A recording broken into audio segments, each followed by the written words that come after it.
Roswell Flight Test Crew here. Today we'll be flight testing the EVO from Autel Robotics. To see our unboxing and setup, be sure to check out our previous video. Let's go. All right. So before your first flight, you need to make sure your aircraft is set up correctly. Make sure the compass has been calibrated, the units are set appropriately for your home area, the altitude and geofencing limits are right, and that the return to home altitude is safe for your environment.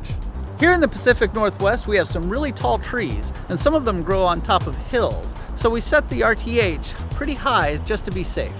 There are two ways of launching the EVO. To begin with, press both sticks down into the center to start the motors. Then, you can either press the auto landing and takeoff button, or you can press up on the left stick. So overall, I'd say that the EVO's flight performance is excellent. The hover is just rock steady, and it's smooth and predictable when you're moving around, which is obviously what you want for a camera ship. You just gotta love that Autel orange. It makes it super easy to pick up against the background, especially if it's kind of cluttered. So one thing I am noticing is that the EVO is a little bit pokey. I sometimes like a little more juice behind my drones. And unlike the Mavic or the GDU, there's no sport mode switch on the radio. So what I did was I poked around in the app and I found out there is a way to increase performance. So taking a page from Tesla, who took a page from Spaceballs, they've named it ludicrous speed. So engage that, and we can really throw this thing around and have some fun with it. To give you a sense of the performance between the two different modes, here's an aerial drag race with normal mode on the top and ludicrous mode on the bottom. So when it's time to bring the EVO in for a landing, remember that this thing's got very, very little ground clearance, so you're going to want to find a flat spot, a very flat spot. This thing's like a Lamborghini. It can high center on a speed bump. The forward collision avoidance sensors work well. As you come close to an obstacle, you get a warning on your display. Eventually, the EVO will stop moving forward even if you continue pushing on the stick. It works with solid objects, as well as tree branches and brambles. It also works with rising slopes underneath the aircraft. The rear-facing infrared system provides a warning if there's an obstacle behind the aircraft, but it won't actually prevent you from flying into it. At least not as far as we were willing to test it. Also, be advised that when in ludicrous mode, the collision avoidance system won't work reliably. So here's some footage coming off the aircraft with the camera in its automatic settings, so you can see how it performs.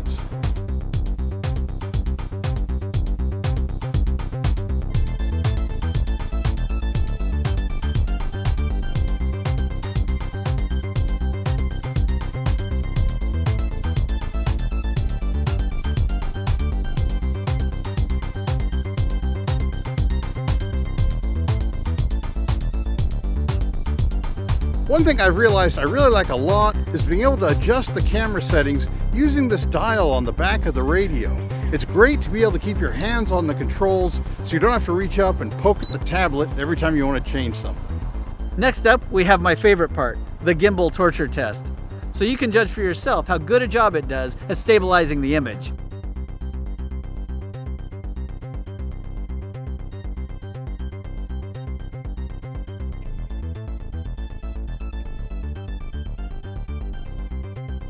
Here is our flight endurance test. The EVO basically has the same performance as the DJI Mavic Pro Platinum, which is quite an accomplishment considering it is over 100 grams heavier.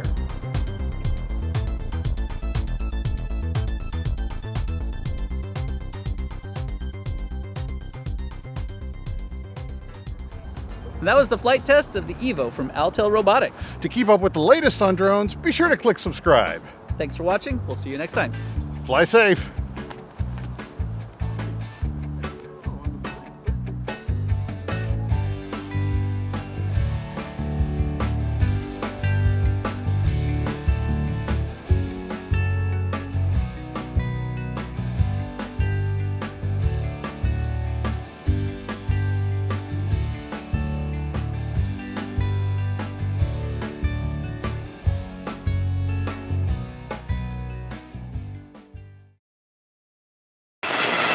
And that was the flight test of the EVO from Autel Robotics. See? I screwed it up. You're good. Okay, here we go again. And that was the flight test from...